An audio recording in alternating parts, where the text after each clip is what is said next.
კოლეგებო, ფორუმი არის, შეგვიძლია დავიწყოთ ბიუროს ხდომა, კენჭსახლის საკითხებში დამატებული არის უსაფრთხოების სამსახურის უფროსის გრიგოლი ლუგაშვილის თანამდებობიდან ნებაყოფლობის დადგომისა და შესაბამისად მისი უფლებამოსილების ვადამდე შეწყვეტის თაობაზე ინფორმაციის ცნობად მიღების საკითხი და ასევე განსახილველი საკითხებად არის იარაღის კანონის პაკეტი ცვლილება და ასევე მეშვიდე საკითხად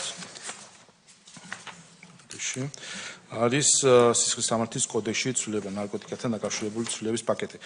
რაც შეეხება საორგანიზაციო საკითხებს, სახელმწიფო უსაფრთხოებასთან დაკავშირებით უკვე მოგახსენეთ, ასახულია დღის წესრიგში, დასამტკიცებელი გვაქვს საქართველოს პარლამენტის მუდმივ მოქმედ საპარლამენტო დელეგაციებში პროპორციული წარმომადგენლობის კვოტები და გთხოვთ ხარდაჭერას, მადლობა. ასევე ენერგეტიკის წყალმომარაგების ეროვნული კომისიასთან დამოუკიდებლად არსებული მომხრეებათა ინტერესების საზოგადოებრივი დამცველის ანგარიში, რომელიც გადაეცემა დარგობრივი ეკონომიკის კომიტეტს და ასევე რეგიონული განვითარების პოლიტიკის კომიტეტს და არის საკანონმდებლო წინადადები და ასევე ადამიანის უფლებათა კომიტეტს და საკანონმდებლო წინადადების შემოსავლების სამსახურის შესახებ კანონის ცვლილებასთან დაკავშირებით, რომელიც საფინანსო საბიუჯეტო კომიტეტს გადაეცემა.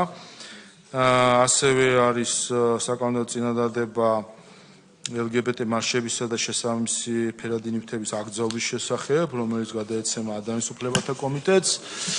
ასევე წინადადება უცხოეთში ცხოვრებენ თანამემამულეების დიასპორულ ორგანიზაციებთან დაკავშირებით.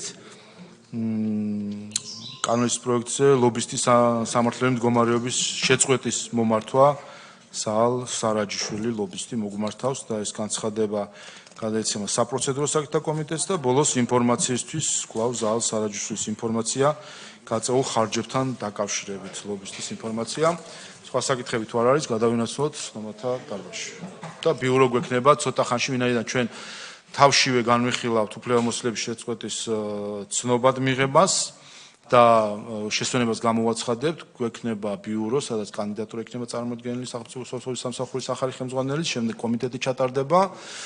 შემდეგ კვლავ ბიურო გვექნება, დავბრუნდებით ხდომაზე და განვიხილავთ უკვე პროექტებს და ასევე ავირჩევთ სახელმწიფო უსაფრთხოების სამსახურის ახალ ხელმძღვანელს. ასე რომ ბიუროს წევრებს ვთხოვთ, რომ იყოთ ყურადღებით, ორი ბიურო გვექნება კიდევ.